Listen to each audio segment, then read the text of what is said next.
Japan. Welcome to another edition of Why Come Japan, the show where I interview creatives here in Japan, doing people who do creative things and everything, and then some. My girlfriend showing me that she got the notification that Why Come Japan showed up on her notifications. So it works. It's not just the bell system works.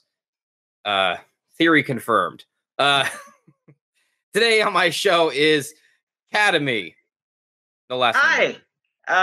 Good evening, one and all, watching this particular video at this particular point in time.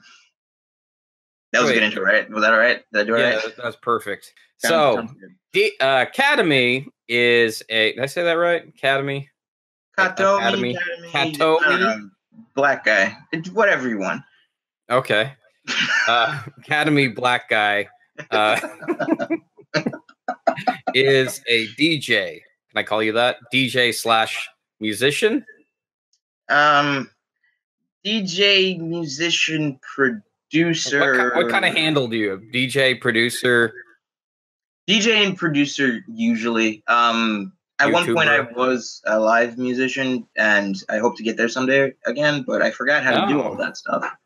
So I don't call myself a musician anymore.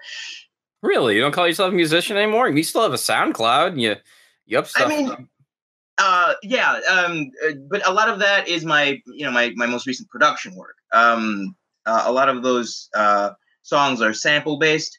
A lot of the bass and the drums and the chorus and the vocals. Yeah, I do record my own on occasion, but if I played a guitar for you today, I would greatly disappoint. So I'd rather not.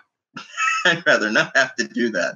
So wait, what kind of music would you say is your forte? Like electronica, or just DJ, or like? Give me some background here, because like I was trying to like go through your oeuvre, what's available online, and like most of everything I can find is just like sick beats. Is that it? At the moment, yes, I suppose so.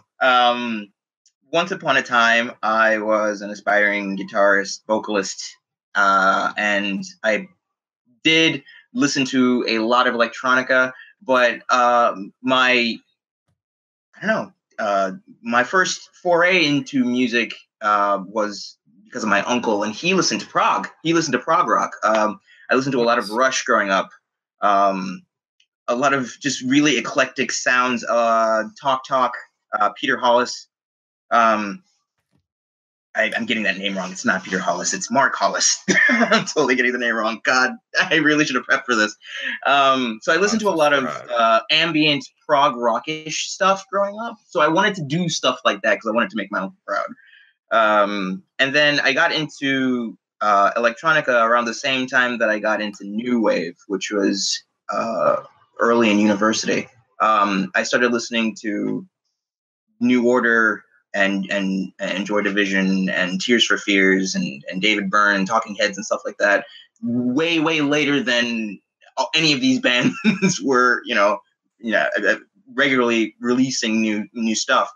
And that's the kind of sound that I wanted. So before I started doing any crazy DJing or disco sounds, I was really into that post rock alternative genre. And so I played guitar. I really wanted to get a handle on the guitar as well as the keyboard.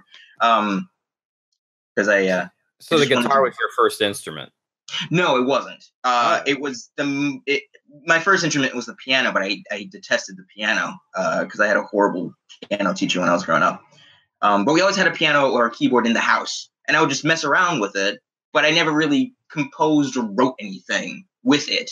And it wasn't until university where I got a guitar and started messing around and really liking making music that I really kind of honed all of my focus and energy into guitar playing. And the keyboard was just kind of like a nice, accent to that because I knew how to play chords, So you've played guitar, you did piano. Yeah. I guess if you do piano, that knocks synthesizer out of it, right?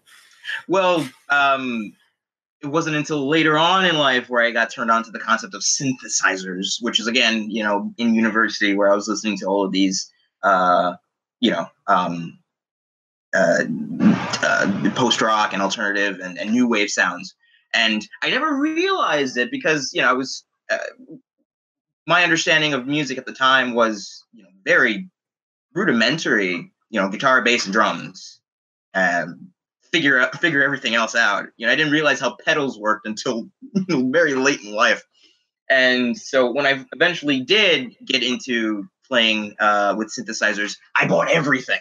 I bought everything I could get my hands on because I was fascinated. I'm like, you mean I can use a keyboard and make sounds in real time with the keyboard? That's amazing. Like, you thought it was all a bunch of presets.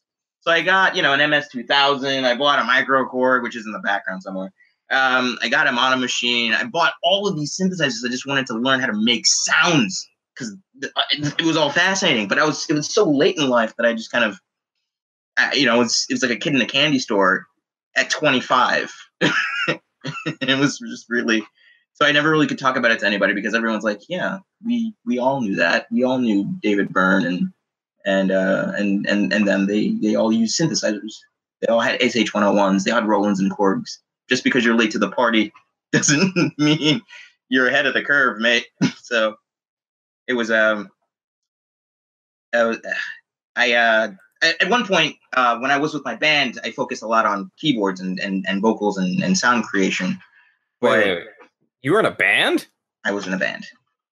Man, it's too bad there's no Academy Wikipedia I can just punch up here and yeah, thank God for that.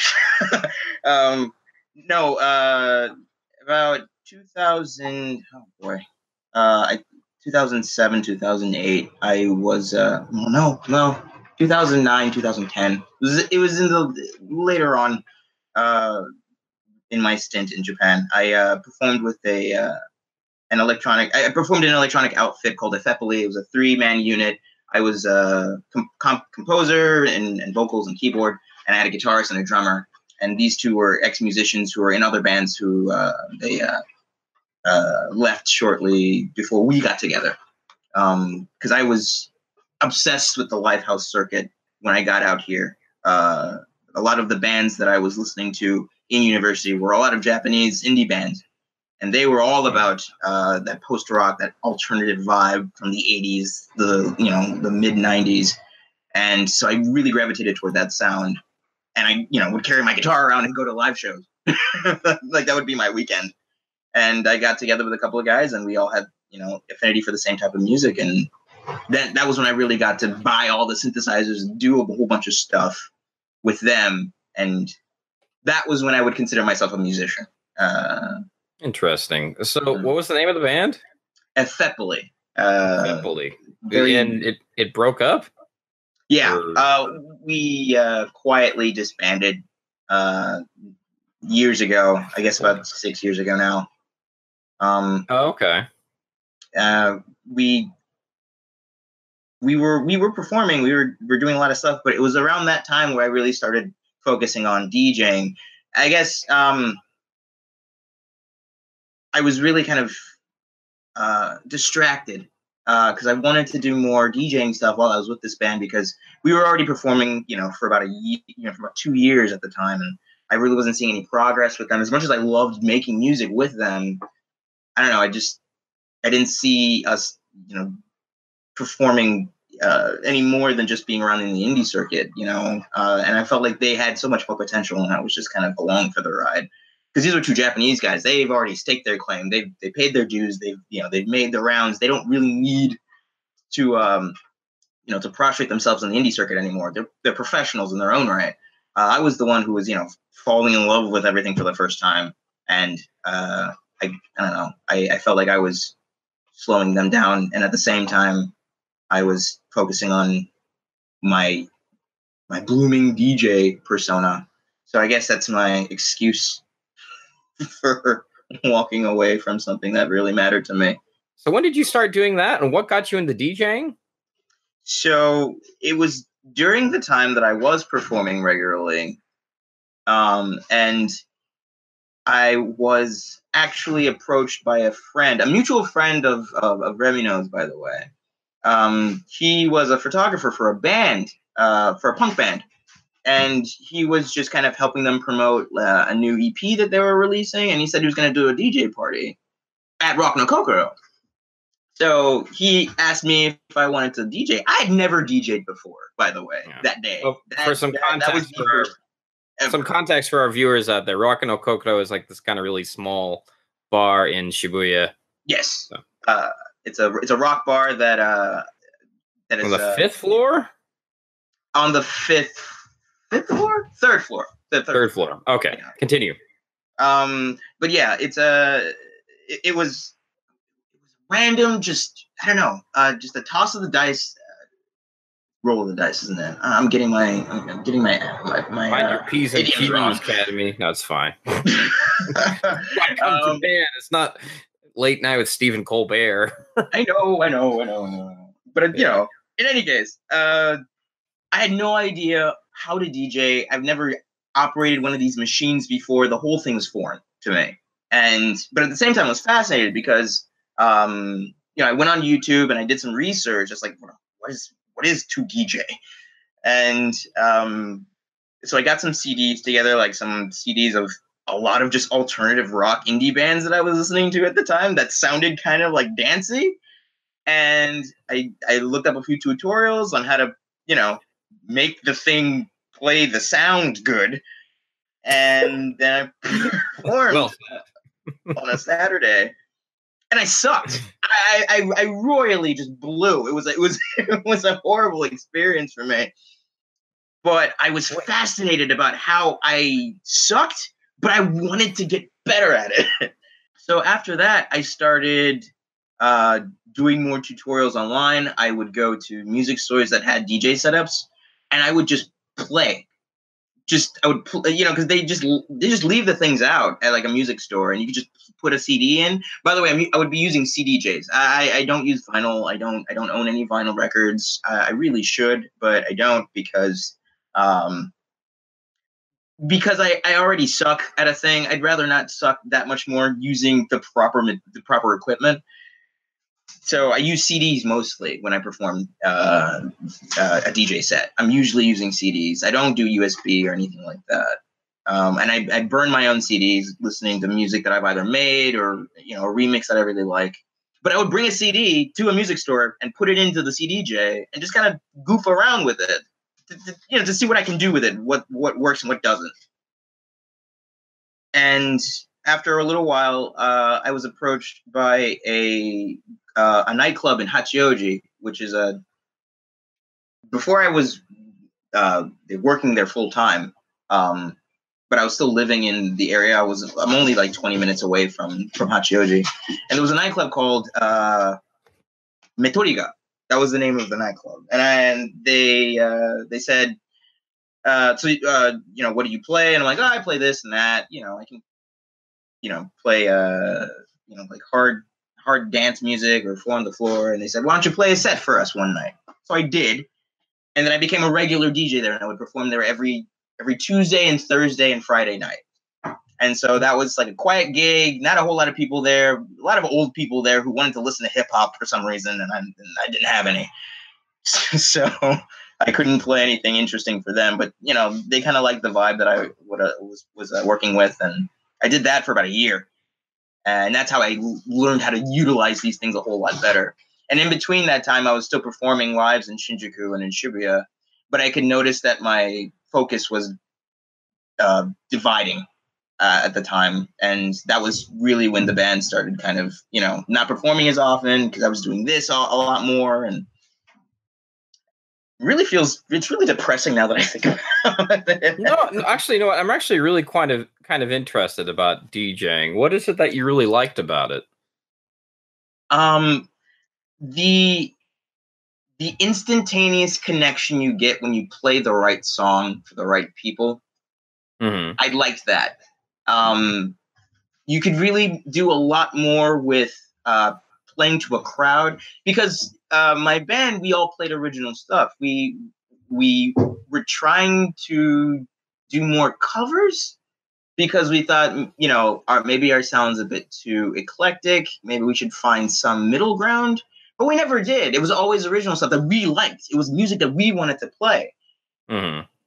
But when you're DJing, you can mix and match. And I don't know. It was that when I eventually did figure things out and get a crowd in front of me jumping up and down and dancing, that's when that connection made a lot more sense. I get why people do this, because you can be there right in front of them. You get them in that energy, and you can have it continue for as long as you're on stage or as long as you're behind the decks.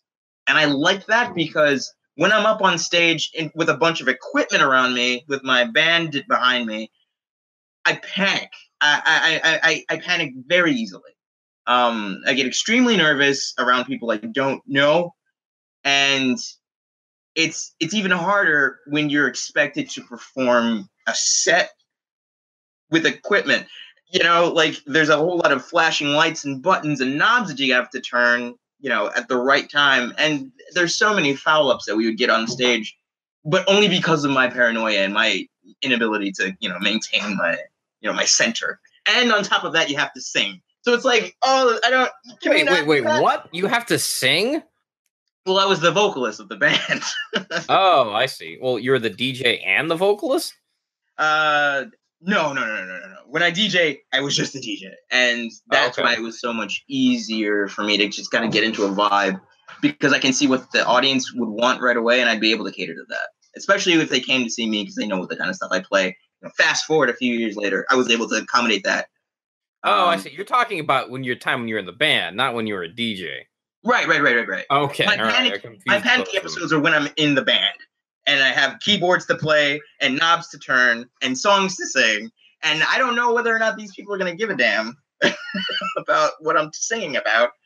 But when I'm DJing, it's a lot more relaxed. It's a lot more of a calming atmosphere, and I know when I can get somebody with a song. That was really cool. I mean, there's the meme of, like, what's his name, Skrillex, where it's like it shows a picture of him DJing and it says, "I get paid $1 million just to push play." What is not the case at all? There's a pause button too. Tell me, DJing's more than just pushing a button, right? I mean, you see, very much is. All that stuff. I've never DJed before. I mean, a friend of mine has, who has no musical talent whatsoever, but. Really? I always thought that you had some sort of... Me? No, not me. A friend of mine. Okay. And I'm like, well, I guess if he can do it, I could definitely do some DJing. Absolutely. You don't have to be a musician to be able to DJ. Let's just get that out of the way. Having rhythm helps. Having a good ear helps. One of the things that I liked to do before a set is listen to my set over and over and over and over again in my headphones. Like, I'll bring something with me that allows me to play back some of the songs that I decided to pick out, and then just knowing your knowing what you have in stock, knowing what you have on you when you're performing. It's so important, because sometimes you can pick out a key, sometimes you can pick out a beat, sometimes you can pick out a tone or a rhythm that syncs well. And having that ability by knowing what you have in your back catalog really, you know, makes you that much more effective as a DJ. But then again, there are different types of people who DJ. There are wedding DJs. There are birthday DJs. You know, they're just playing to a crowd. You don't have to mix everything seamlessly. There's DJ Crush. There's all these DJs. Do you have a DJ name, Katohmy? And by no means am I trying to undermine their credibility at all. But they have different skills, and they play to those different skills. My skill is making everybody jump up and down in angry, but lovingly angry motion. Lovingly angry. That should be on, like, your flyer, like DJ Katohmy, lovingly angry music. There you go. I think that was actually kind of one of the I don't know. One of the, I guess it was implicit when we were at Roku no Kokoro and we decided to start doing our own events there. We had an event that a friend of mine and I ran regularly called Shut Up and Disco. It was that was really kind of the the birth of the Katohmy persona that I now, commandeer to this day. So we would have an event every so often called Shut Up and Disco, where we'd get all of our friends who were also DJs that we really liked, or other musicians that also happened to DJ or moonlight as DJs on the side, and we'd have them perform with us. So we'd just get this big crowd of people in this small little space playing dance music, and it felt like, a really crowded corner of the hacienda. It wasn't a whole lot of, fanfare. We had these really, goofy looking flyers that were invisible, but you had to hold them up to the light to see the information on them. It was really quirky and just kind of like our special get together. It was our thing. We were no longer waiting outside and, in the snow or in the rain, waiting for, like a headline or a Vision or Womb. It was just us having fun. And I got to have fun with friends and people who I respected playing music that I liked. And all the other DJs also. There were a ton of them, and a lot of them have moved on and they're doing other projects now. But those few years were some of the most memorable, some of the most special to me. And that's why I kept going with the DJ thing because of those wonderful events that we did. So yeah, everybody was lovingly angry because we told them to shut up and disco.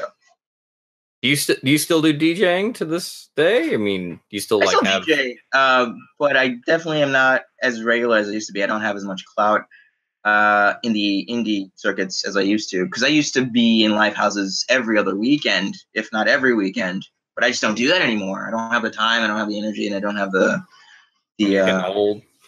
Yeah. It's getting there in age, and I'd rather just sit at home with my cat, who's currently destroying my bathroom. But now I perform at larger events, or my last event I did was Fashion Night Out in Montesando, where was it Tommy Hilfiger? Yeah, Tommy Hilfiger invited me to perform at their flagship store in Montesando. And then the year before that, I did Banana Republic. Well, 2 years prior.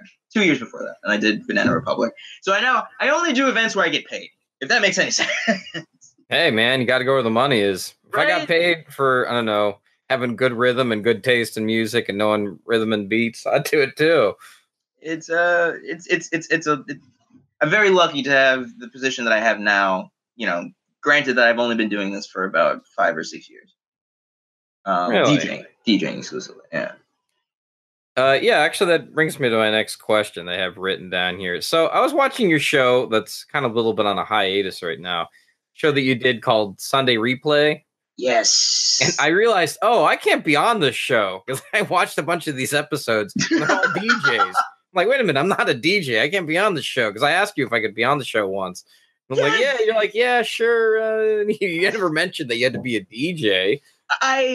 No, not at all. No, we have definitely expanded our roster in terms of special guests. We had Remino on the show at one point. I really must have missed that episode. I don't know. But we're looking into having musicians. We've had another podcast on our show, Mega Late Show. Shout out to Mega Late Show. They're probably not here. Corin's probably somewhere around there. But we've had them on the show, and they've had us on the show, so we did kind of a tandem thing. But there's a ton of episodes that are not released yet that are still works in progress. They will be done eventually. I swear to God, I promise. But a lot of those episodes are not DJs.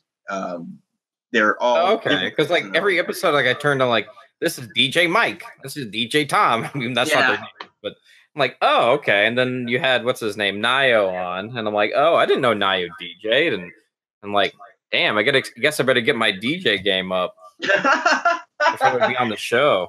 If you've done at least one set, you're more than welcome to come, and we'll consider you a DJ in that regard. But it's not necessary. Definitely, especially considering that this is a very ironic thing for me, I think, and at least, is when I did start, focusing on living and working and existing in Japan. The first thing that I did was try and get a perspective from other people who did live here who were, doing videos and vlogs on YouTube at the time. And you were one of those people that I was watching regularly because I liked your insight. I thought you were very funny, and I just, I thought you were just a really good personality. And before I, lived here properly, you were one of those YouTubers. So I just find it really it's very humbling to be one of the guests on your show, considering that, before I got here, you were who I was watching growing up. I guess growing up. Does that count? Growing up. I'm like on a Saturday morning cartoon show. Yeah, I don't know. I wish I could have my own Saturday morning cartoon show. That'd be great. I think you could probably do it. The character that you made, your professor, I think you'd be he was a really good sell. Really good sell for like Nickelodeon, I think. Oh, I mean Dr. Radley? Yeah, I like that guy. Yeah, for some context for our followers here, Yeah. Dr. Radley was a thing I did for Vanessa. It's this kind of the Sesame Street character. I only did it for a year. It was a short-lived thing. But yeah, no, I guess that's the closest thing ever. Children's entertainment. I was thinking about writing a children's book, but I just haven't been inspired. Really? Stories. Yeah, because I was thinking about because sometimes I teach kids, right? And I get so tired of them not reading any of the book, and they just look at the pictures. And I was always thinking, why don't I just have a whole troll book where all the words don't match any of the pictures?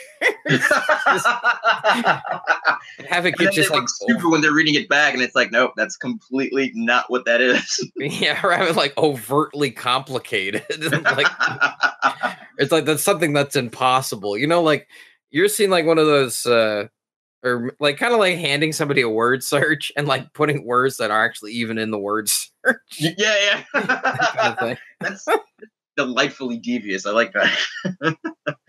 Or I saw one where they say find the word dog and there's no G in it. It's just D and O the entire time. That's awful. And these are troll lists, right? Troll puzzles that are supposed to not work. Yeah, I don't know. Intentionally dysfunctional. Yeah, I don't know. I haven't really felt inspired. Because every time I thinking, yeah, I'm totally gonna do this. I'm and then I'm gonna do this, and then it just stops becoming fun anymore. Oh, because then you have to think about it. It's not, it's not a random, idea that you had, and that moment, that spur of the moment, actualization is the entertaining part. The work that goes into it is not fun anymore because now the joke's not funny. Yeah, so I mean, what's his name? Jordan Peele, who wrote Get Out. Yeah, I listened to an interview with him once, and he said that you'll know the writing is really going bad when all of a sudden you're not having fun anymore. So I think that's a good maxim to live by. I don't know if that relates anything to you and music or whatever. Absolutely. Really? Music-wise, absolutely. When I was unemployed for a stint, I did this one job where I was a consultant for an event company. They organized events for well-to-do Japanese executives who wanted to be on yachts and boats and travel up and down Tokyo Bay and just kind of just throw money at a thing to make it look like they have some semblance of clout and influence that they didn't really have, but they did at the same time because they had more money than I'll ever see in my lifetime. I was a consultant for the international division of that. And, okay. Yeah, and I hated it. It was one of the worst experiences I've ever had in my life. It wrecked me. It absolutely wrecked me. So I quit. Very, I don't know. I don't want to say very triumphantly, but definitely. You didn't make a scene? No, I definitely did not. It was very subtle, and I'd like to think that they thought I went out to lunch and just never came back. That's the way to do it. But for about 6 months or so, no, less than that, maybe 4 months, I was unemployed. And I said, because I really wanted, I was knee deep in the whole DJ thing, and I thought that me being able to organize these events that I did with Shut Up and Disco and with other events that I did in Shibuya at the time, I thought that I was capable of doing this thing, but they weren't willing to spend the money on what I wanted them to do with the thing. So I was still working on music, but I was still focusing on the event aspect of it a lot more than the creative aspect of it. So when I was finally unemployed and I said, I have all this time, I'm going to focus on just writing shit that I like. Just shit that I want to hear. Yeah, fuck the quality, fuck the sample rate, fuck, sorry if I'm cussing too much. It comes out every now and again. And I said, I'm going to write a song every month for the next 6 months. And if I still don't have a job, I'll just, call it quits. And so for a month, every month, I started just writing a song. And when was this? This was in 2013. I want to say 2013. Okay. Towards the mid 2013, mid 2014. God damn it! It's been an eternity and a half. I don't really remember. I'm horrible at dates. Someone Google it. It's on SoundCloud somewhere. I'm sure. The first one, whenever that first release was, that was when it happened. Academy's digital footprints out there somewhere. He's got to somewhere out there. But the concept was called 6 months. 6 months of me doing a thing.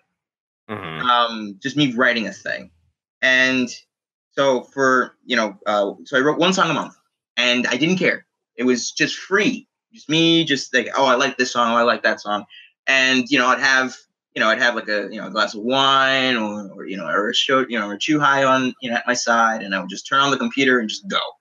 No restraints, no regrets, no intentional feelings of disappointment. And that was the first record. Second EP that I ever did was a nightmare because of the thinking, because of what I wanted it to sound like, because I knew what I did the first time around, I couldn't do the second time around. Also, I got signed to a label, and they kind of wanted it to have a semblance of quality. I didn't give a shit the first time around, but the second time I had to. And then after a while, I was thinking I was going to write 7 songs. I was going to write a proper EP, or a proper LP, rather. And halfway into it, I kind of just gave up, and I just split it in half and just made it 3 songs because I did not have the drive or the exciting feeling that I had the first time around with 6 months. So I guess, yeah, when you're having fun, it's a lot easier to create, especially when it comes to music. But when you feel like you're being, weighed down by, I don't know, self-deprecation or feelings of inadequacy or desire to maintain a semblance of quality that that your label will be satisfied with, that's when it's not fun anymore. At least it was for me, and that's why the second one was so short. All right, so on your show, Sunday Replay, it seems like all these DJs, and I guess not just DJs, there's other people on the show, they all seem to love video games. Nope. No, they don't love video games? They all hate it? Not all of them. You force them into it? Like, today we're going to play Mario Kart. You ever heard of it? The one thing that I really wanted to do, because I realized we haven't even talked all that much at length about Sunday Replay. The idea that I had for it was I still wanted to be a part of the DJ community, but I wanted to turn it towards something that was a bit more down to earth and at home, which was like hanging out on someone's couch, playing video games, and just talking shit. Because DJs, at least in the broader sense of like events, and I noticed that when I was doing events for this company, for the company that I was working for, the event consultation group, whatever, is the DJs don't really have a personality or a voice. They are inherently a name associated with a product that people purchase tickets for to go watch. And that's it. That's the end of that transaction. Unless you know the person personally, unless you know the performer personally, you're not really engaged or interacting with them. So you don't know who the hell they are. They're a name. They're a name, and the music and the genre that they play is associated with that name. So you go to see a show because you like this music, and this guy is one of, or this girl is one of the best performers or the best DJ that plays that genre. So you're gonna go see that person. It's something recognizable. Mm-hmm. I wanted to give them a personality. I wanted them to be people, and not just the name behind the event that they're headlining or playing for. So they're all DJs. I think this show is very well organized. I think, like many people in the chat here, they would like to see Sunday Replay again once you get some time. But I really want to. But the thing is that a lot of them did not grow up around video games, so it was a very foreign concept when we had to sit them down with a controller that they'd never seen before and ask them to just go, and then they would just be like, what? And there's a lot of some of my favorite episodes are those. One of them was we had a performer named Sakisuke Sake on the show, and she's not a gamer by any stretch of the word. But she's a very popular DJ, and she hangs out a lot in Shibuya, and she does a lot of really cool events. So we had her on the show, and we had her play a strategy SD Gundam game. I can't explain how baffled and confused and slightly frustrated she was holding this Super Nintendo controller, poking at it, trying to figure things out. I guess I need to watch this episode again. So you could see the bewilderment in her face throughout the entire sequence of her on the episode. We had to edit out a lot because a lot of it was just her just fiddling around with it, looking up at the screen like, what am I supposed to do again? And then us just laughing at that. Oh man. Did you kind of play video games like the same person, like a person who plays video games for the first time when they try to jump with the controller, they move up, they move forward with it? So another one of my favorite episodes was a Burger Time episode we had. It was for season 2, and we had a Berlin artist on the show, Ghost of Alags. She never played video games in her life either. And we had her play Burger Time, one of the hardest games for the NES. And she got super into it. So I don't know if anyone's familiar in the chat with Burger Time, but I've never played Burger Time. It's that hard, huh? Some people just, it's so old. It's basically like an alien artifact at this point. But one of the power-ups that you have is a pepper spray. And so when she would get on when she would be on the controller, when it was her turn and she was trying to, fight off all of the enemies with the pepper spray, she would be spraying the pepper spray like she was holding a can of pepper spray. So she obviously got into it. So I thought that was really special. And, someone who doesn't play video games a whole lot and still feeling that agony of defeat when she lost her last life and she's like, oh, God damn it. It was just really fun. And it was nice to see her as a person playing a game, not just an artist whose music is great, but, there's no way to attach a personality to it as a listener. I get you. I apologize for rambling again. Son of a bitch. That's fine. All right. So something I've never asked you that I feel like this is a good place to ask it because this way it's etched on the internet forever. Forever. And ever. Because the internet is forever. Mm-hmm. Philip DeFranco says. I guess the namesake of the show. Why come Japan? Why'd you come to Japan, Katohmy? You gotta Oh, sweet God. Oh, okay. I'll be brief. Did it for the drugs, for the women. For fame, for fortune? No, none of that shit. I initially came out here for school. Oh, really? I studied in Kyoto with a first study abroad program. With my alma mater in the States had a sister, Ryugaku sister program with a school called Kyoto Seika Daigaku. which is a school that's focuses specifically on visual arts and media. And we have a lot of foreign exchange students come to my alma mater, and I got along with her, and I told her, like, I'm very interested in going to school in Japan. I really want to live and work there, and I want to do art, which is, I mean, ironically, like, I don't do art as often as I would like to. I mean, granted, if you look up at my wall, I mean, there's evidence that I still do it, but everything that's your art contrary to that. That's you? Yeah, well, there's joking. Stuff up here is stuff I'm writing. We can get back to that at some point later on if you want to. But I wanted to do this full time. I wanted to be an artist. I wanted to be a creator, an illustrator, an animator, whatever. You wanted to do manga or something? Come again? Were you into manga? I was. I still am. So when I say I initially came for school, I use that as the reason why I ended up here. I've wanted to come here since I was a kid.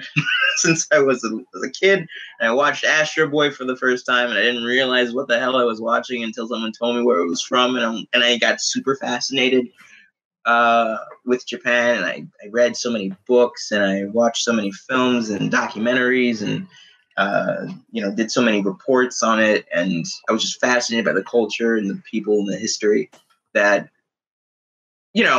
granted, I was ostracized in high school as anyone would expect. So this was really something that I really kept very close to the chest in university. I tried not to let my weeb show,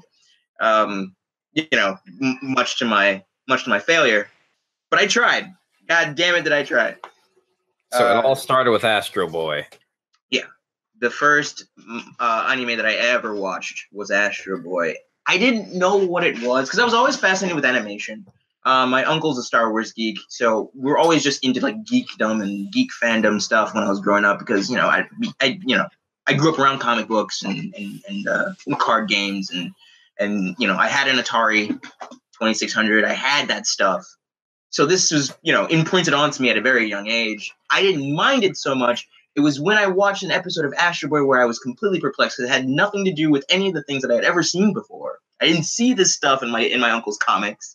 I didn't watch this stuff on Nickelodeon. Like, what is this thing? And then I learned through time that it was a Japanese animation. It was nothing like my Ninja Turtles. It was nothing like my G.I. Joes. It was this weird thing. And it was this anomaly that I was just fascinated by. And so I got that much more fascinated as my adolescence went on.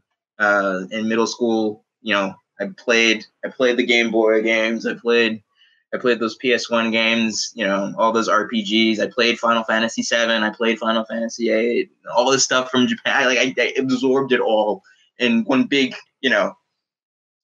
conglomerated ball of just geekdom.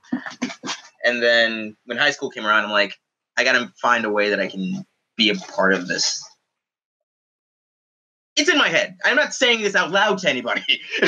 No, I totally get it. I mean, okay, I got somebody, Simon Nochanama from the chat says, did the reality match the books?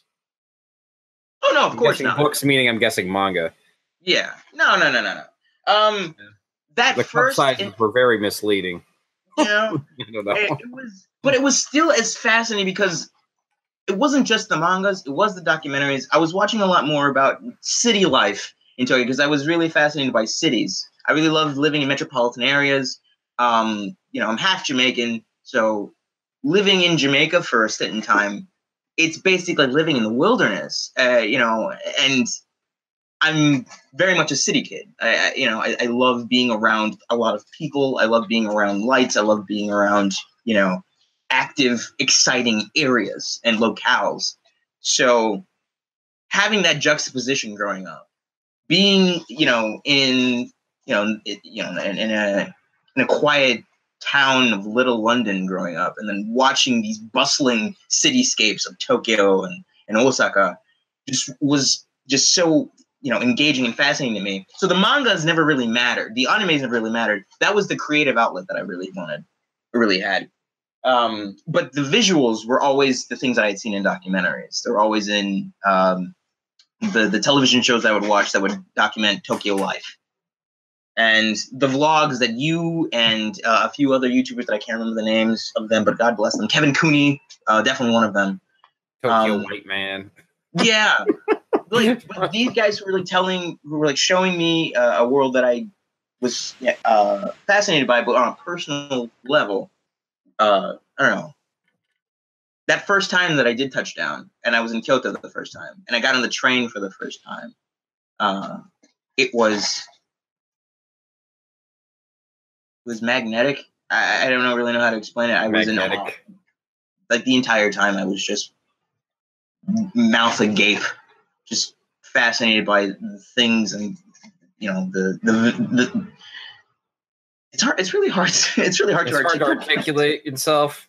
Yeah. You gotta up your eloquence level here. I know. Really. My perspicacity is dwindling significantly. I don't know what to tell you. That's a big word. That works. That's there good you enough. go. But yeah. Long story short, this is one of the most special locations to me. It's somewhere I've just always been fascinated and intrigued by, and being able to live here now. Ironically, I'm slowly feeling the fade of the initial fascination, but it's no longer about the fascination of the town. It's about the people that I've had the opportunity to meet. I've met so many fantastic individuals, artists, creators, designers, inventors, writers,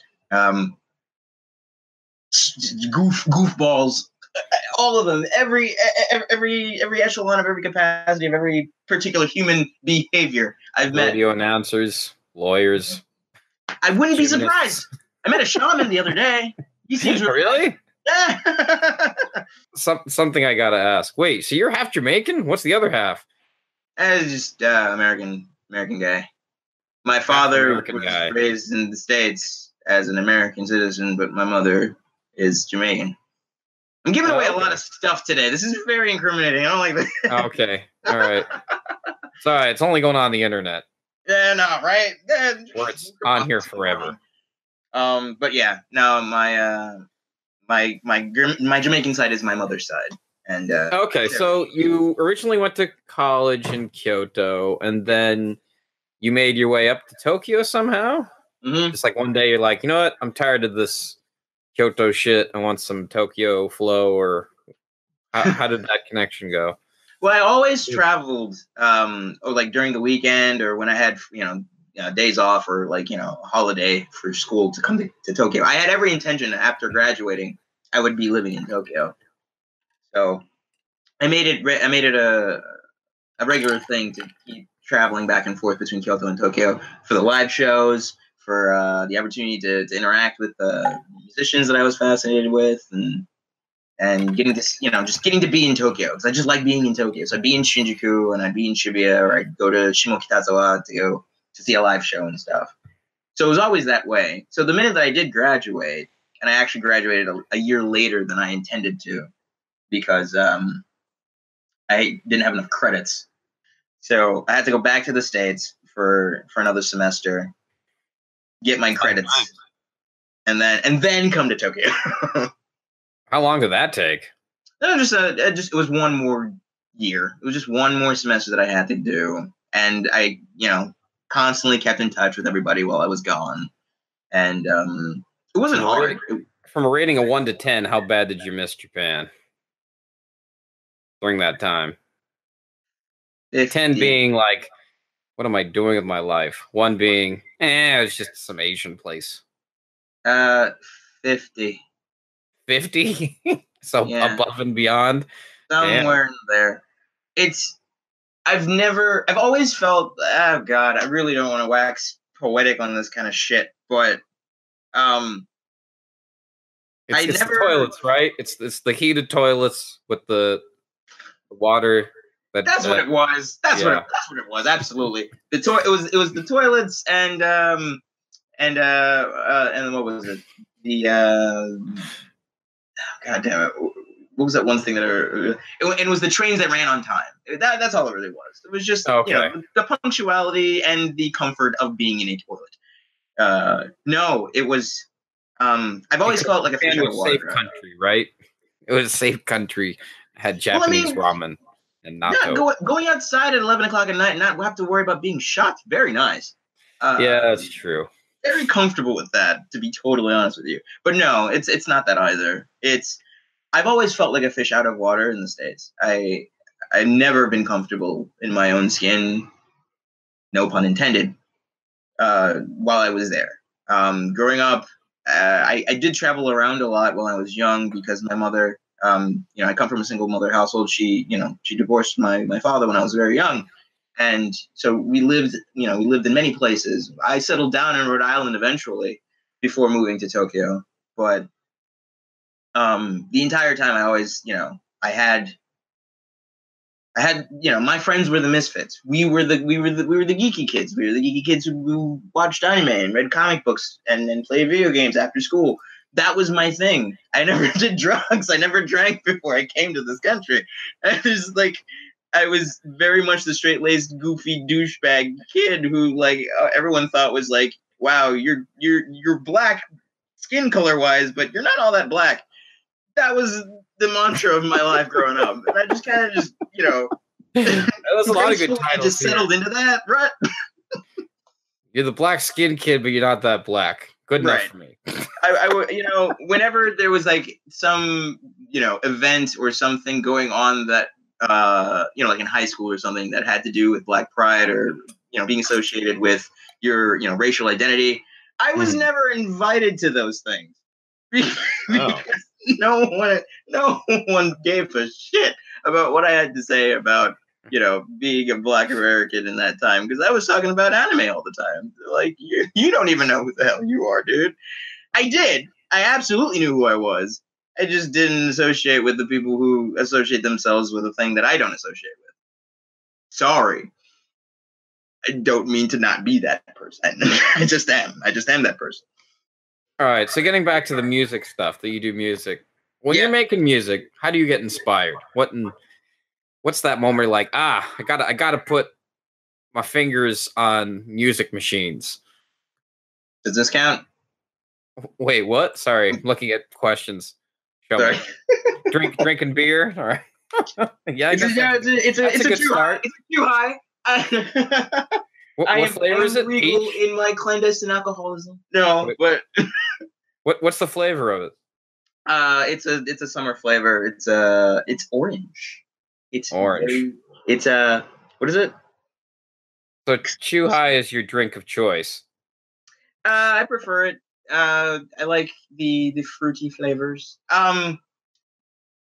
Writing music is really an ebb and flow. Like if I'm working the night before, I'm not gonna put pen to paper. I'm not gonna plug in equipment. I'm just not. Because it's the body is exhausted, and the next day is potentially more exhausting than the night that you want to plug stuff in. So what I'll do is I'll plug things in on Friday night before I go out or do anything. I'll get all of my equipment and I'll just set everything up. I wish I had visual aids to show you this kind of stuff, but everything is kind of its own box. So if you look back there, there's two examples of them there. There's a microKORG synthesizer and then a mono machine modular sequencer synthesizer back there. So they're all like these boxes, and they all have their own power source, and then they also have to be connected audio outs into a mixer, which is over there. I'm not going to get that because that's too damn heavy. And then I plug everything in. I'll have 8 or 9 different things just plugged in and on. And then I'll leave the house. I'll lock the door and I'll just leave the house and I'll just let it all sit there for a little while. And I'll get some, I'll meet up with some friends and we'll have a night on the town. And then I'll, come home. And then when I get home and I take a little nap and then I wake up, then I'm going to write something. That weekend, that Saturday, Sunday break. That's when I write something. That's a lot of setup. And then depending on what I want to listen to or what I want to hear, I paw at samples and sounds that I like, and I just keep them in a memory bank. One thing that I use is a loop station. I don't know if you're familiar with a loop station. It's this long box that usually it's used for guitar sounds, like when a guitarist wants to perform live by himself and just wants to have several loops kind of going in and out. They'll have like a loop station where there's 3 pads where they can record them playing the guitar and then have it record that guitar playing and have it loop infinitely. And then they can put other stuff on top of it.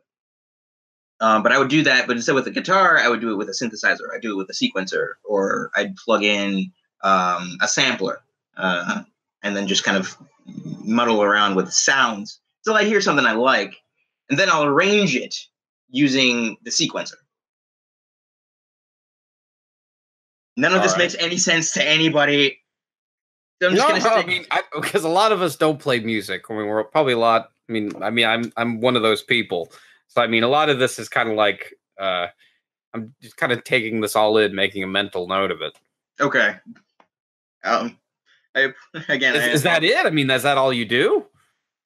When I start, yes. Because I'm remember, there are, at least at the time when I was performing with the band, the layers that were left behind were the guitar and the drums. I had live drums and I had live guitar, and then I would sing.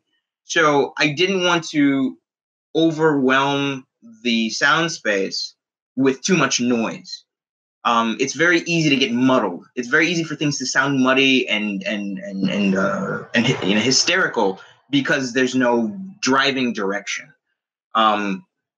Hearing sounds that I like and then rearranging them to something that I would like to hear, and then on top of that, writing around it, writing the lyrics around it.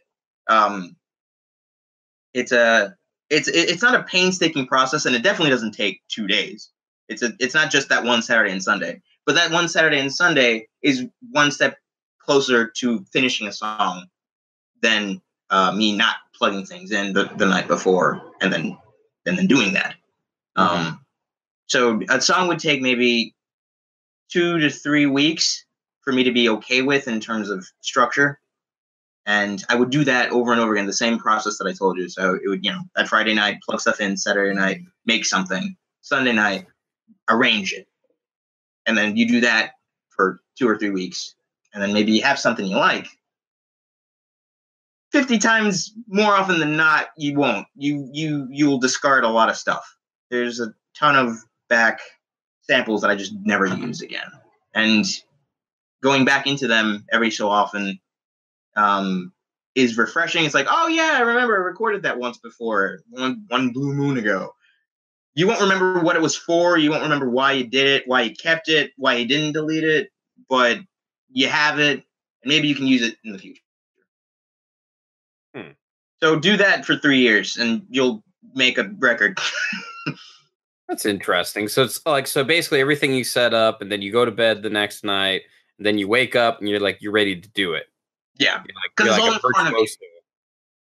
You're the madman behind his what is it? I need a good analogy here. Katohmy, help me out. You're a madman in front of his death ray. Leave the demon to his demons. Yeah, there you go. I like that one. No, that was from. That's from FNAF, isn't it? Yeah, that's from Five Nights at Freddy's. Fucking A. I got that one. Yay! All right, FNAF fan in the house. Great. All right. All right. So, what projects should we expect from you in the future? What's part of the Katohmy brand should we expect, if you don't mind that association?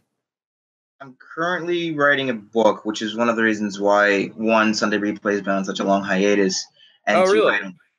and two, I don't DJ as much as I used to.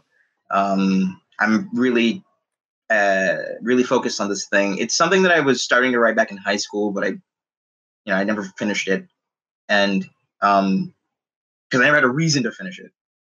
But now, after all the stuff that I've done, all the life that I've lived, all the mistakes I've made, all the people I've disappointed, in my life. I think it's time for me to just kind of settle down and say, this is the last thing I'll ever do. I promise.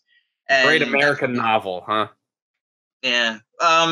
But the other issue is I don't know whether or not it's going to be a novel as the final product. Whatever it ends up becoming, I still don't know that yet. I'm writing it as if I'm writing a novel / screenplay. I don't know what it's gonna turn into shortly thereafter. I'm illustrating it too. Oh, so it's a graphic novel. What's it about? It's a sci-fi horror story. Hot dudes in space. See, don't steal my idea, right? No, that was a joke, dude. It's too real. It's too real. No, that sounds like fucking yaoi, man. Hot dudes in space. See, but that sounds like that's. I didn't have a title for it yet. Now I want to steal. No, I'm kidding. I'm kidding. It's a Solaris meets Silent Hill in space. Wait, it's Silent Hill in space. Silent Hill in space. I'm sold. Okay. It kind of reminds me of what's that one? I mean, not to make fun of your project, but I mean, no. It's a good selling point. I mean, it's very simple. It's like a couple of words, and you can automatically just picture it. But I mean, like, what was that one? It was like Nazis in space. Did you see that movie?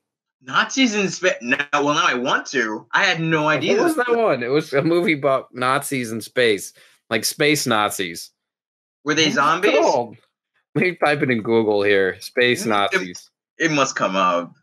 Yeah, it comes Iron Sky. Yeah. No, I never saw that. A friend of the show, Norman England, one of his friends, actually subtitled this movie in Japan. Oh, really? Yeah. Iron Sky, Space Nazis. What a claim to fame. I think I might have to watch that now. Yeah. Is it a recommendation on your part? I haven't seen it. I mean, okay.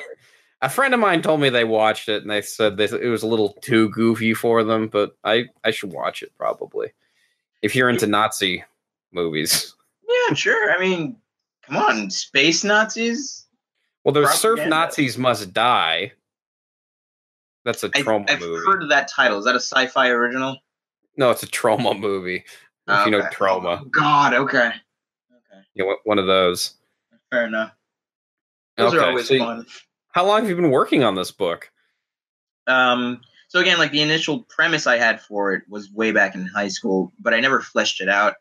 It really was like big boobs and robots because you're in high school, you don't know what the fuck you're writing about. But now I'm trying to write something very effective. It's not Russ Meyer in space. No, well, I mean, yeah, in high school probably. Oh yeah. This one's a lot more. I'm trying to write something intentionally cerebral. I don't really want to get into details with it just yet because I don't want to make it sound like I'm tooting my own horn. I've read all the, I've been reading Jean-Pierre Luminet and Pascal, and I'm really understanding, the human condition on a much more, expansive level than I used to, and I don't want to do that shit. The book will do that for me. I don't want to do it in an interview. Mm-hmm. But I do want to talk about the micro and the macro. I do want to do a bit more of the, cosmism versus cosmic pessimism thing, where, having worth and having worth and merit in life is pointless to a void that is completely inconsequential to your existence. An unforgiving, unthinking, unemotional universe does not care about the whims, desires, and needs of the organisms living there within. And that's what I want to kind of explore. So why in space, though? Do I have to be honest? Yeah, sure. I mean, you don't have to. I mean, if you don't want to tell me, you don't have to. Because it's cool. You can just say that. That's fine. Well, no, because that's clearly not the thing I want to do, but I kind of want to say it because space is cool. No, because they're giant robots in it. Oh, and they wouldn't be able to exist on Earth? Space. Well, there's less gravity. I mean, they could float. There's that. There's Pacific Rim too. I mean, there's the one kind of interesting thing about space is how little we actually really know much about it. You know, yeah. I mean, like there's that movie Gravity, which came out a couple of years ago, and even that movie, it had moments in it where you're like, wait a minute, you know, outer space is zero gravity. You know, you wouldn't like what's his name, George Clooney, when I mean, spoilers for a movie that's 3 years old, but when George Clooney dies. I'm sorry, did you see that movie? I didn't, but I knew he died. All right, I just spoiled it. And George Clooney dies in that movie, and it's like, no, there's no gravity in space. You wouldn't float away. You could just push yourself and get back to whatever. All I'm saying is that space is one of these frontiers that really hasn't been, you know, looked at. You know, it's not like there's a lot of people who there's some people who, they're like rich people mostly have just been to outer space. I mean, maybe perhaps you could like make a conspiracy theory that we've never actually been to outer space or what. But yeah, I mean, I do think there is some parts of outer space which are very interesting. That it's a good, I don't know.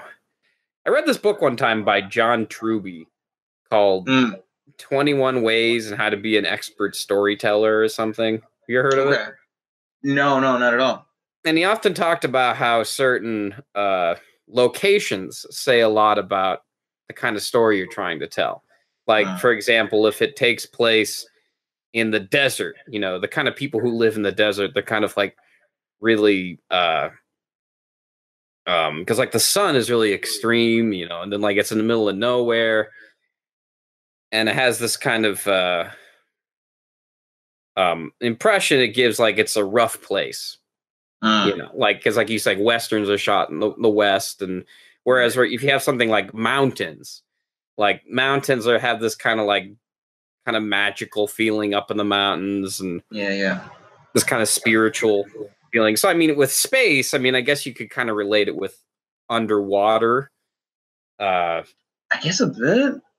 I always considered it to be kind of a cold, unforgiving void. You know, because at least with water, there's life underwater that you can see. I don't know. I don't know. Maybe the visual metaphor is there, but I don't know. In terms of context, I feel like space is a lot more of a. Hey, I mean, if it's space is the location, it's got to be space. I mean, lots of great space stories. I don't know. What was the last good space movie I saw? Alien, but then again, that wasn't even in theaters. I saw that as a kid. Okay. Maybe Gravity. No, that movie was. I don't know. Did you not like Gravity? Because it sounds the first half of it was great. Like, there's the soundtrack was great, and then they had like that bullshit with like fucking Sandra Bullock, where he's like, "I have to go back and save my family." I'm like, come on. Oh God, I don't care about your family. Well, have you seen it? Gravity. No, I've seen bits and pieces. I want to see it. It's like one of these movies it's the only you can only watch the movie in a movie theater. If you watch it on your phone, you're wasting your time. Absolutely. Have you ever seen Solaris? Yeah, that's of course. George Clooney sci-fi. Yeah, the old Russian one, right? Not Tarkovsky's, but the one with Clooney in it. Yeah, 2001. Okay. Yeah, that one's a bit more accessible than the Russian one. The Russian one's really confusing. It sits on you. It's a 3-hour slog, dude. Well, it's like, what? That movie, Solaris, like, it takes place in Tokyo, and, like, there's one scene where they're driving through Tokyo, and it's, like, 15 minutes of them driving. Don't get me wrong, it's a classic in its own right, but it's not something that the average moviegoer would sit down to and appreciate anymore. I don't think that the attention span is there. All right, so Arneezy619 and the chat says, this book better have a story arc about bread, damn it. Yes, it will. It very much will. Granted, because the joke comes from a Silent Hill 3 quote. So, there'll be bread. Wait, that's a Silent Hill quote? There will be bread? No. It's bread is the quote. It's what's the inside joke about this bread stuff that keeps floating in the chat. I'm sorry. If you don't want to explain it, you don't have to. But it's a wonderful thing. I've been meaning to change my my streaming away portrait to an image of Heather Mason, who's the main character in Silent Hill 3. Right. Going through a bakery. And she stumbles upon a tray of bread and lovingly declares that it's bread. And at the time, it was just really funny. But again, it's context. You had to be there. Oh, okay. One of these things we had to be there at the certain time at a certain place. Yeah. Usually I'm playing, like horror. I'm playing like a lot of Silent Hill games on my stream. And when I do eventually get back to doing that, I'm going to finish Silent Hill 3. But that's the running gag. One of them for Silent Hill 2, because I played Silent Hill 2 last year, was Doors. Where is Door, if he remembers? But that's years ago, and Arneezy doesn't like retro hipstery stuff. So bread's the new thing now. Oh. So wait, you stream yourself playing video games? Yeah. Okay. What else would I stream? Okay. Well, I mean, that's the end thing now, streaming video games. And what else are you going to stream? I guess this. This was fun. This is delightful. I'm having a wonderful time with you right now. Well, one thing I wanted to ask. I mean, I wanted to ask you about this. What do you think about Silent Hills getting canceled? I was disappointed because I did like PT. I thought PT was a really, really great demo. Oh, man, I was so freaking disappointed. Yeah. Man, I was like reading conspiracy theories for days. Right? No, same. But I totally want... I want Kojima to like come out, Hideo Kojima, for any context, nobody doesn't know what Silent Hill is or Silent Hills. Right.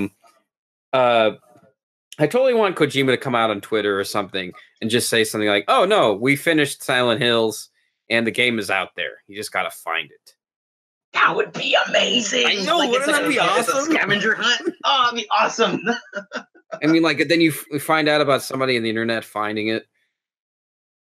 It only works now. I mean, this like 20 years ago, this wouldn't work. This wouldn't, right? Because everyone's so interconnected on social media. It's the only way that this thing could work. Yeah. As much as I do love Kojima, because now we're gonna get nerdy now. I'm sorry, it's happening. As much as I do love Kojima, I don't think he understands Silent Hill. Oh yeah, well I mean, there's so many good names attached to it. Junji what's his name? Junji Ito, yeah, Junji. Junji, that's his name. Junji, yeah, and Junji Ito, Guillermo del Toro. I mean, Norman Reedus is okay sometimes. He's all right. I mean, I watched The Walking Dead. Name. Right. I watched The Walking Dead. Oh, okay. Well, we won't get into it then. Yeah, well, I mean, unless you want to talk about it, we can. But anyway. What were you going to say? I cut you off. I don't think Kojima knows or understands Silent Hill. He doesn't understand Silent Hill. That's what you're saying. Because there have been so many, ever since 4, or rather after 4, there have been so many reiterations of the concept that Silent Hill 2 presented, and everybody just kind of wants to relive the glory days that Silent Hill 2 kickstarted with its, with its anthological premise that was around the town, but it was about a dude finding his demons. And like, I love Silent Hill 2. That's one of my favorite games, but I don't need that concept recycled over and over and over again. And I feel like PT was doing the exact same thing. It was a guy coming to terms with guilt over murdering his family and descent into madness. And it's the same. The same road being retread over and over again. I love that concept, but I feel like Silent Hill 2 did it already. You don't need to have to reimagine it the 35th time anymore.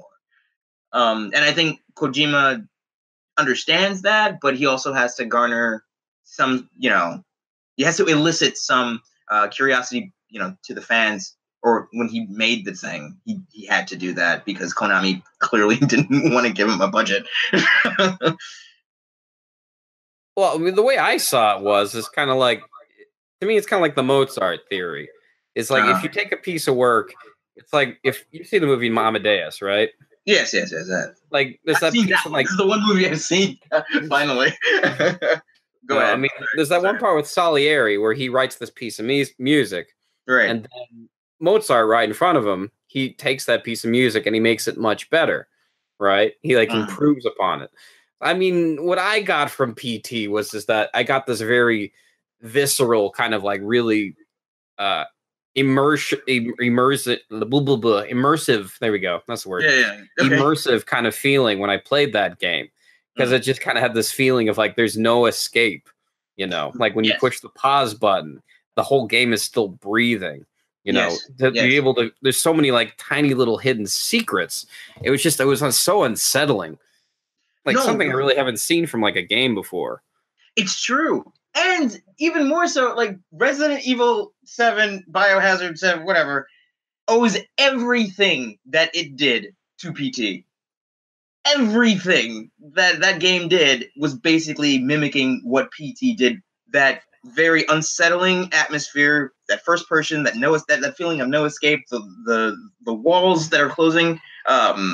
It's exactly what PT was attempting to do and did it a lot more successfully. So you're not wrong. I don't disagree with you. I just think that it's a scary haunted house simulator, but it's not Silent Hill. You don't think so? No. I thought it was a good rebrand, personally. Okay. No. I loved it. I loved PT. And I share a lot of the same feelings that you do. It's just, it's not. Nothing can be Silent Hill. You think it's been done already? Is that what you're saying? It's not. Oh God, how do you say this effectively? The reason why Silent Hill was so effective was because it had no precedent. It worked because there was no one doing that thing. I feel like PT and, to the obvious extent, a lot of the latter games were trying to retread ground that Silent Hill had already, established and pushed boundaries on, and they were trying to relive that. It was it's like fan fiction. And don't get me wrong, I've written fan fiction in my time as well. I know not to publish it because I know I'll be laughed out of the building. And that's what it felt like. PT trying to reinvent the wheel that Silent Hill 2 so, lovingly crafted. Despite it being so effective in what it did, I'd rather it just be another franchise altogether. I'd rather Hideo Kojima make that his Death Stranding trailer than a Silent Hill game. There's no point in retreading old ground with Silent Hill. It's perfect as it is. There's no point in having it anymore. There's no need for a Silent Hill 5, even though there was one, and then one after that, and then one after that. Yeah, I never played the American Silent Hills. I played Silent Hill 4. I was into that one. Some people hated it, but I was totally into it. But it was and even that, the mechanics were completely different from the first 3 games, and people were upset about that because it was Silent Hill trying to make new things and push new boundaries. I feel like that's what the series is supposed to inherently do. I'm gonna just be rambling about Silent Hill for an hour. No, it's a great game. I know I have friends that not friends, people I know who have channels all just dedicated to Silent Hill. So, I mean, it's about Silent Hill's somewhat about your book, so this is okay. We can segue. The segue's fine. Okay. I trust. Arnezy in the chat points out has a good point. Resident Evil 7 was developed before PT, and he is right. There were parts of Resident Evil 7 I really did like, though. So Resident Evil 7 was a good game. I mean, it was good. And I'm really looking forward to the remake of RE2. That's gonna be amazing. I'm really excited about that. I don't know about you. Wait, they're making a remake? Yeah, there's a remake of RE2 in development now. It's gonna come out in 2019. No, that's right. I did know about it. Yeah, I saw that. I mean, it looks pretty graphic, which it looks pretty graphic. Alley. What is it? TQ Sam in the chat says Silent Hill 4 was originally intended to be a Silent Hill game. I did not know that. Wait, she said it wasn't originally intended to be a Silent Hill game? Yeah, I guess not. That is actually that makes sense. No, but it's a false truth. I love you, darling, but it's a false truth. Silent Hill 4 was in development always, and they were not going to rename it something else. That was just a fallacy that Konami put out because of the poor reception of Silent Hill 4. Mm-hmm. Hey, so I know this shit. No, okay. All right, no, okay. While you were doing that, I looked up fan fiction that actually turned into decent novels. Twilight doesn't count. Yeah, that was actually on there. No, sorry. 50 Shades of Grey doesn't count. Yeah, no, that's what it was. 50 Shades of Grey and Twilight, surprisingly. Like, no, those don't count. The one in here that seems legitimate is Orson Scott Card, if you know who that is. He wrote Ender's Game. Orson Scott Card, yeah. I guess what is it? He was trying to write Old Testament fan fiction. Are you serious? That's what it says here. Like, what? That's amazing. It is amazing. Or maybe I'm reading this wrong. It's pretty funny. I want to see his take on Sodom and Gomorrah. I want to see where that ends up. Right? No, that's the only interesting one. I'm just trying to say that not all fan fiction is bad. No. Neil Gaiman's Sandman series. That's supposedly pretty good. Oh yeah, okay. I guess I could see that. Neil Gaiman was a huge Lovecraft fan. Yes, he was. He very much was. I want to think. Who's the writer of Watchmen? Dude. Jesus, what's his name? I saw the movie. Never read the book. Never read the book. Comic book. What is his name? Dude. Beardy guy. Everybody in the chat. Look up. We're using Watchmen author. Zack Snyder. No, oh God. No, it's not. Alan Moore. Alan Moore is a maniac, but a genius when it comes to writing. He's an absolute lunatic, but I feel like he understands Lovecraft so much better. Really? And I don't know if he wrote fan fiction for it, but I remember there was a comic series that he helmed that was supposed to be about, not the Zodiac, but what was it? It was, oh no, I don't remember. It was some, it was some like tribal or like some, not a cult, but like this a very foreign religion that he reappropriated, and he told these. It was like a 12-story book that had to deal with the 12 elements in the stone that they believed. It was the weirdest psychedelic shit, but he did a very good job of it, and he made it very cosmic, and and it's one of the reasons why he is considered to be a modern day, I don't want to say modern day shaman, but like a modern day,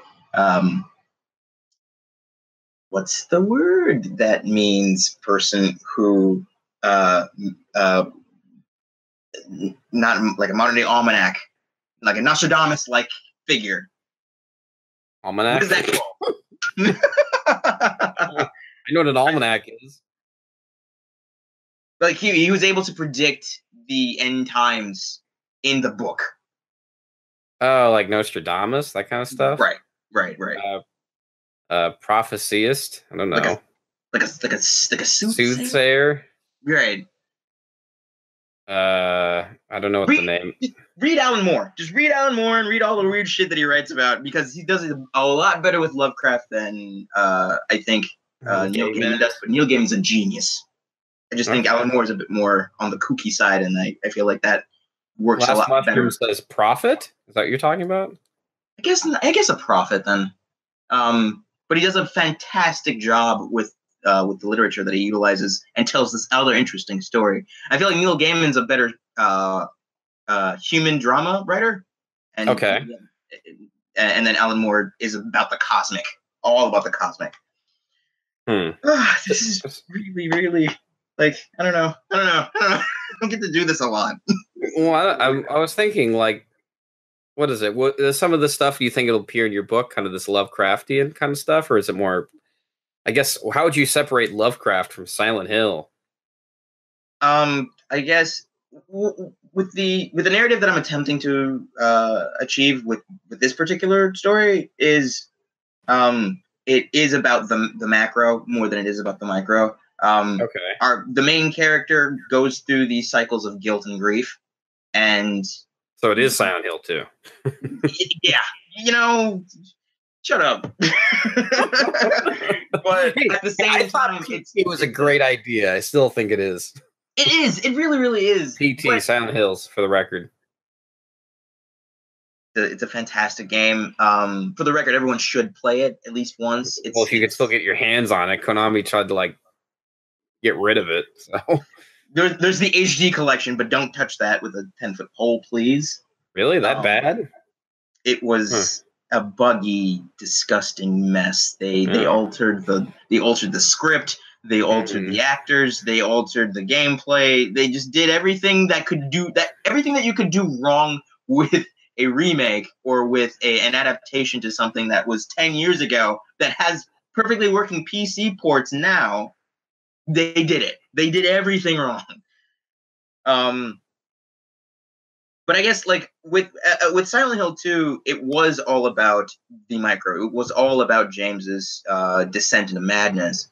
Whereas I'd like to think that with the macro, it could care less. Silent Hill only is a passenger to another story, to another character's story in that narrative. Whereas in my story, I'm hoping to make the space, the macro, the world that is constantly changing and morphing based on the people that are in it, an active character in and of itself, where the people in the environment slowly go insane. And yeah, it does morph and shape to the people and their behaviors and their mannerisms and their characteristics, but it already existed. It was already there, and the humans are the intruders. Okay. And is there something about insanity that fascinates you? I mean, I'm fascinated by it too, but no. One more time. I didn't hear the whole thing. Is there something about insanity that fascinates you? I mean, I'm fascinated by it too, but with the human condition is a fascinating thing, and watching it being tested and pushed to its limits to the point where there's no coming back from it, or a complete deconstruction of it, I feel is a really, really interesting device to utilize in the narrative, because you get to explore things that people don't think about. I like escapism to a point, but I'd like to challenge my readers or reviewers or whatever the hell the thing turns into. Did you see that X-Men show? It was called Legion. I never saw that. I never did. Well, I heard so many bad things about it. You heard bad things about it? I didn't think. I heard that it was not all that good. Who told you that? I don't remember. I saw it online. Nobody told me explicitly that it was bad. It just the second season is a little slow. I will give it that. It could be sped up a little bit. They kind of linger a little too long, but basically the idea behind that show was because the story's about one man who he suffers from insanity. He's like the son of Professor Xavier. I see. And he's like one of these Omega mutants, right? And he suffers from insanity. And the whole second season, the first season kind of talks about how he has this parasite attached to him, and he thinks that's what's causing him insanity. And then the second season is about how is about delusions, really. And it talks about how humans are the only real animal that goes insane because of delusions that they have, or things that they believe. Oh, now you make it interesting. I don't know. I thought it's an interesting show. It's a very cerebral. It's like, imagine David Lynch directed, an X-Men comic. Okay. I mean, it's pretty what's his cool. name? The guy who directed Fargo, Noah Hawley. Okay. The TV show, not the movie. Oh, yeah. Wait, wasn't Fargo Ben Affleck? No, Did he not direct that? No, it was the Coen brothers originally. Coen brothers did the show Fargo. called Fargo. Wow. Can we cut that? Somebody cut that part. That's fine. Ben Affleck. With the director's name. Oh, I'm thinking of that other movie that he did. And Argo. I'm thinking of Argo. That's what I was thinking of. Sorry. Oh, Argo. There you go. That was better. Argo, the TV show. Yeah. Don't you know? Yeah. Okay. Anyway. Okay, so Legion is a recommendation. Yeah, I don't know. Simon in the chat saying I'm sure there are some crazy animals too. Maybe, I don't know. I didn't really restate the thesis of the show very accurately, but it was very compelling. Okay. And I think if you like shows about mental what is it? Mental storytelling, not mental storytelling. Stories about mental awareness, that I highly recommend it. Okay. I'll stick around for the next season when it comes out. All right. So all right. I do have one last question. So I understand you teach art here in Japan. Mm-hmm. Would you like to talk about that or not really? I teach art. I don't know where else to go Like with that. what kind of art do you teach? I mean, there's many types of art, like drawing kind of art, music art. 2D, digital, and oh god, the thing. Mostly digital and mixed media, and a bit of traditional. That's the word I was looking for. Traditional 2D art. So I work with charcoal, work with paint. Right now we're using watercolor and not oils, but oh god damn it. Why do I not remember things? Gouache. Get another swig of that Chuhai. That usually helps. I know, right? Jog my memory. Watercolor and gouache mostly now, and charcoal. And digital work. So a lot of work in Photoshop, and I'm also trying to introduce a lot of the students to Clip Studio, which is what I'm currently using now to animate a sequence for the upcoming episode of Sunday Replay. Nice. Which will totally be out in this year. You hear that, guys? That's why you came to the chat. That's why you came here, to learn all about that. 2018 Sunday Replay Revival. I swear to God, it's going to happen. That's going to be the tagline at the bottom. I swear to God, it's going to happen. Believe me. Hashtag gonna happen. It's right now the company that I work for. They're really kind of focusing right now on arts and sciences, and they want me to be the driving force behind the visual arts department. So they've been giving me a lot more classes revolving exclusively around teaching art, and I'm working on a portfolio for one of my students so that they can go to art school. Nice. So it's really rewarding. I get to see, the progress, and I don't personally consider myself to be all that capable as an artist, but especially considering that in university, I was chewed out a lot by my professors because of my style and the fact that I didn't show up to class a lot. But I get to see that progress, and I get to see that that desire to create and to do amazing things. A lot of these kids, honestly, because a lot of them are just junior high school kids. They all really like what they do. They do it in their spare time. They doodle and stuff. And I'm like, you can make your doodles exciting. You can do stuff with them. So I get to do that. Yeah.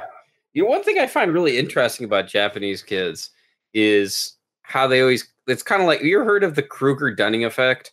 Yes, of course. The Krueger-Dunning effect. For some reference for people out there, Krueger-Dunning is a effect. I don't know what you call it. A syndrome? I guess not a syndrome. I think it's just a condition. It's just a condition. It's a condition where you feel like you can do something, but you really can't. You can't. Like, for example, there's one guy. Yeah. No. Continue, please. There's one guy who supposedly put lemon juice all over his face, and he said, because I have lemon juice on my face, no one will be able to, like, the security cameras won't be able to see me. And he believed this. Totally believed this, right? It's kind of like this feeling that you have more merit than you actually do. Yeah. Whereas, like, in Japan, it's like the complete opposite, right? Yeah. I have these students who feel like they can't do anything. And then, like, I'm sitting there looking at their doodles. I'm like, oh, my God, that is so cool. You know, like, draw that again. They're like, no, I'm not good. I don't know what I'm doing. No. It's absolutely true. Like, they'll do you have this problem? With a couple of students who just started, yeah. But then, like, day 3, day 4, they come out of their shell and they're like, yeah, I could always do this. They always were capable of doing it. They just never did in this medium. And they never showed it to anybody before. So it's like, I don't know how to reinforce positivity in a classroom of kids who don't believe in their own abilities. Because no one's reprimanding them for doing this. They're doodling, on their own time. And they're just like, I don't think I'm all that good. And they don't do anything with it. They don't share it with anybody. But they're curious and they're interested in doing art. So I'm like, oh, that's awesome. That's really, really awesome. I didn't know you could do that. And then they close the they close the and they're like, no. They go into like their like safe space and you never see them again. Like, I shouldn't have said anything. Oops. Right? I mean, yeah. With one of my kids, the one that I'm, helping her prepare her portfolio for high school, she is like desperately seeking approval for the work that she does. And I don't give it to her because I know she knows that she's gifted. And she obviously wants that, she wants the serotonin. She wants that feeling of like accomplishment. And I tell her, no, you gotta do it again. So I'll have her do 10 pieces in like a week. And I'll say, let's pick out the best of the 10. And I'll pick, 2 of them that are really good. And we'll pick one that's not as good. And then I'll have someone else come in and sing her praises. So I'll have someone come out, from outside, like a staff member or another teacher and be like, hey, come in here. What do you think of these pieces? Oh, and they won't shut up about how amazing the work is. And then she gets that. She gets that, that feeling of accomplishment. And then, they leave. And then I say, okay, so what's the next piece?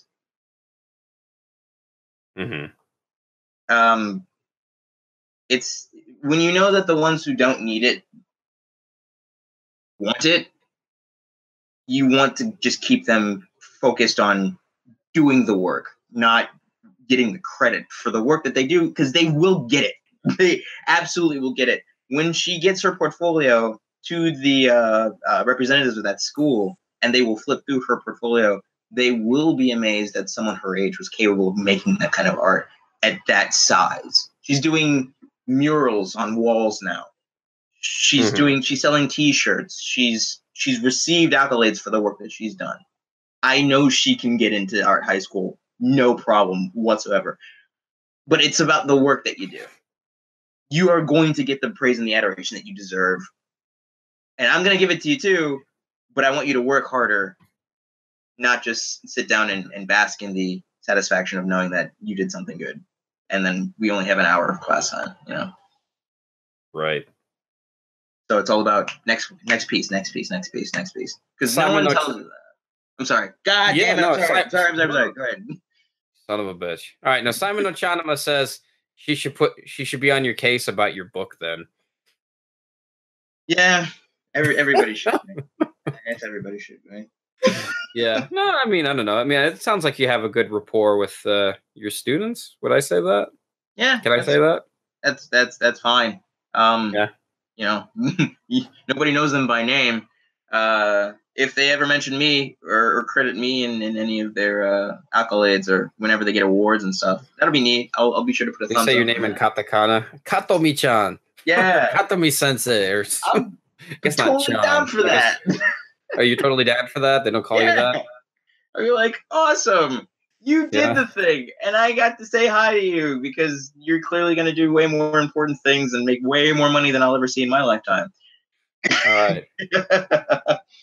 All right. I'd love to chat for like 3 more hours, but I probably got to hit the hay and I think do that's some things. everybody should be doing. This was a delight, an honor, and a privilege, and I don't know how else to express that.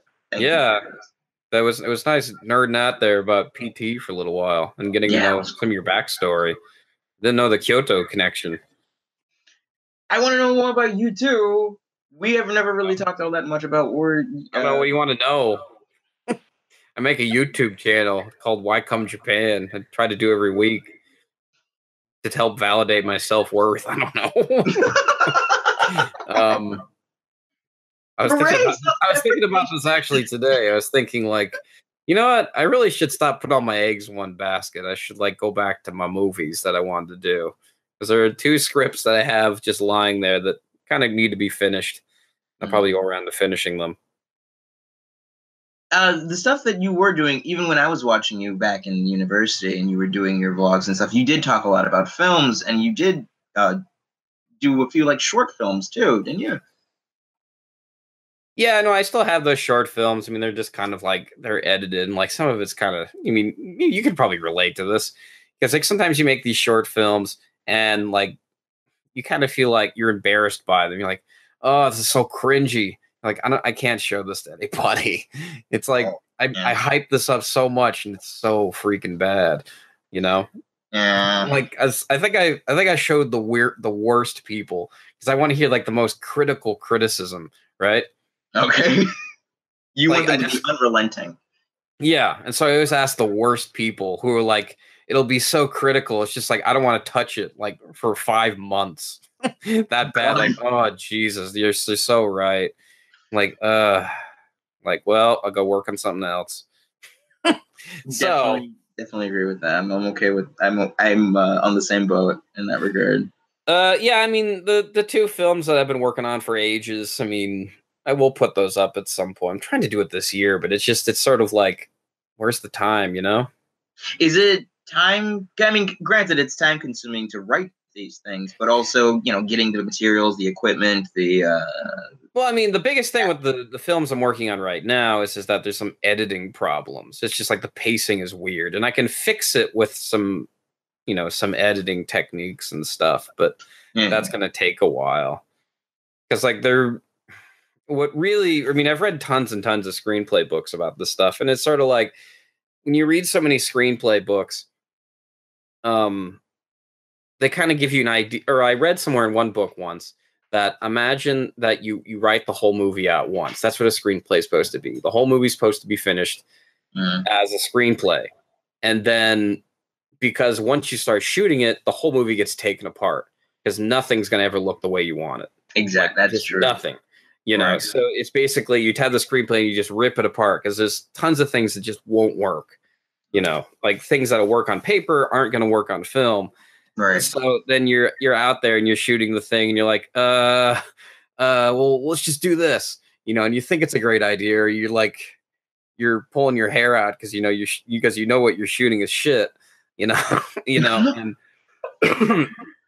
so, I mean, how do you? But you have to push through. You have to see it through to the conclusion. How do you? How do you train your brain to not think about it while it's you're mid production?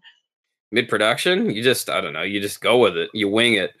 Okay. I've only done this twice, so I mean the third time's going to be like I'm going to have to think on my feet because I mean I've worked in other people's movies. Former guest on this show, Norman, who made his movie. I mean, he's really a nervous wreck when he makes his films because I mean, like he's so nervous and he's worried about so much, and I mean it wasn't fun working with him because he's just everything's freaking him out, And I mean, I think I remember watching an interview with the Angry Video Game Nerd once when he made his film, the Angry Video Game Nerd movie. The movie, yeah. He was talking about how the movie itself is just like or not the movie itself. He said that he heard somewhere from some guy or something that said you'd have to be insane to want to make a movie. It's like there's just so many things you have to be worrying about. I mean, I don't know. So, I mean, relatively, the movie only gets going back to that book, the movie only gets put back together once it's edited. But then you have to sort of figure out how to make it from the original screenplay. But the problem I made, the mistake I've noticed I've made, is that the screenplay I made for these films, they weren't really finished, which is why I've gotten really, over the years, really pedantic about like making sure the screenplay is perfect. You know, otherwise, if it's not, then it's sort of like I'm going to have some problem during the filming. And I'm not going to know what to do. And I'll have none of these problems where it's like I get to the post-production side of it and like, oh, dude. Right. And like another problem is you're using real people, you know. Right. It's not like they're just, you know, pictures you're drawing, you know, and then people are like, when's it coming out? When you're gonna see it? You know, like it's working on it. And you're like, I don't know what the fuck I'm doing. You know, you're pulling your hair out. You're like, I don't know how much percentage of it's done. And it's like, I can't maintain face for this long, you know? No, you're absolutely right.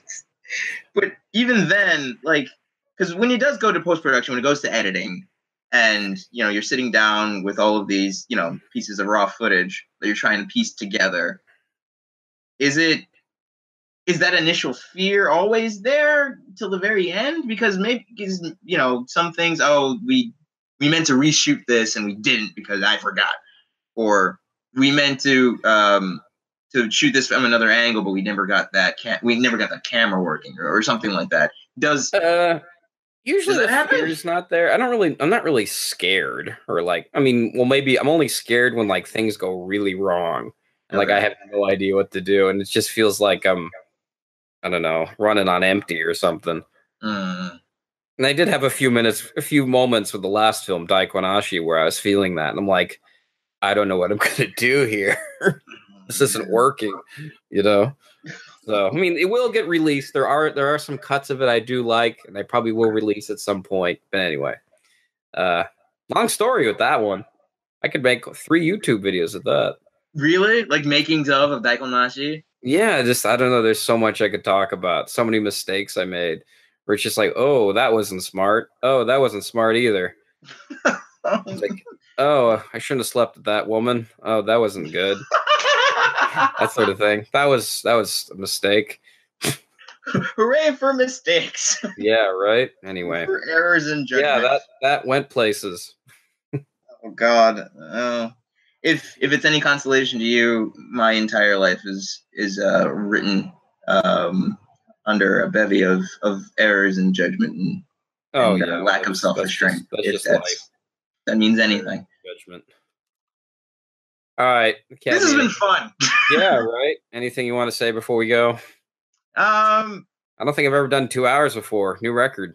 I had no idea that it's been 2 hours. That's 21. No concept of time right now. Oh shit! It is. It's 1 o'clock in the morning. That's delightful. I had a wonderful time. Can I plug stuff? Am I allowed to do that? Yeah, please plug stuff. I mean, most of my guests don't want to plug anything. They're like saying, I'm above that. I mean, like I kind of like, what's his name? Tokyo Kuni's like, I'm kind of above that. You know, like, I don't need to be like those peons. You know, like, yeah, right. I mean, just kind of, it is bad taste. But anyway, no, I totally think you should plug your stuff. Go. If there's one thing I learned about that, learned at that one company that I was doing event organization for, shameless self-promotion is all you really have to go on. I don't have anything in the works outside of the stuff that's already existing that just needs to be retooled, refined, and finished. So Sunday Replay is a thingy. Links down in the description. Yes, links in the thingy, in the description thingy below. I also Twitch. Not, but I need to put it down there. Okay. When you take your time. I also Twitch every so often. I play usually Super Famicom, Mega Drive, and PS2 games. PS1 games too. I love to just kind of goof around and shoot the shit. I haven't been around all that often, but I plan on doing it again next month. I'm gonna do some Silent Hill streaming. Nice. Bread. What's your streaming handle? Just my streaming handle is Future Mute. So twitch.tv/Future Mute. That's a whole other name now. Oh God. Can't you just make it easy? Like, what's his name? Ninja. Just put right. But I have no. I have no funny quips. Mute. But then again, it's really hard to like get all those names. I mean, I was trying to get Radrey.com, but I have to pay $80 just to ask the guy. Oh wow, really? Did someone else already have it? Yeah, they got it a couple years ago. I don't know. I was being stupid. I should have got it when I had the chance. But anyway, early bird catches the worm. Live and learn, indeed. I mean, I don't know. Why come Japan? Why stream Japan? Maybe that works too. I mean, I don't know. Some celebrities do that. What's like Markiplier does Markiplier for Instagram. That works. Anyway. You wait, what's your Twitch name? New Horizons? What? No, what? That's a children's book. Future Mute, because Future Mute. Yeah, because when I get older, I plan on not talking anymore. There's a meaning behind that I don't want to get into. But yeah, so I stream on Twitch under that handle, like Eminem, the man with many names. And yes, or Satan. Either or, pick your poison. I thought it's not Godhead, but cooler names: Yahweh, Elohim. That's true. I'm not that clever. Sunday replay and Twitch. I guess that's about it. And if you like disco music, I do that, and that's my name. So just Google my name and you'll find my music. Everyone who stuck around in the chat this long, thanks for staying here this long. You guys are awesome. Next week on Why Come Japan will be on September 2nd. That's a Sunday, Japan time. I will be on Simon no Chanima's. It's going to be a joint episode, so I will be on his channel. Check my Twitter mentions to find the link to that. Speaking of which, I need to make his commercial for that. And we'll do that at some point. And do that at some point. You don't do it tonight. You've had a long day. Indeed. All right. All right. What do you want to say, Academy? I feel like I need to have an outro here, like some upbeat music or some. Do you not have that? No, there's no upbeat music towards the end. All right. If I had something plugged in, I'd play it. But I can beatbox for you if that works. I feel like you should have a phrase like we should all end on 1, 2, 3. Why come Japan together? Okay, let's do it. and then that. All right. You ready? Let's try it. You ready? All right. 1, 2, 3. Why come Japan? God damn it! I fucked up. Right, try it again. All right, do it again. All right. Why come Japan? Got it. Yeah. All right, why come Japan? Like saying it kind of like a Better Call Saul voice. You've seen Better Call Saul, right? Of course. TV show.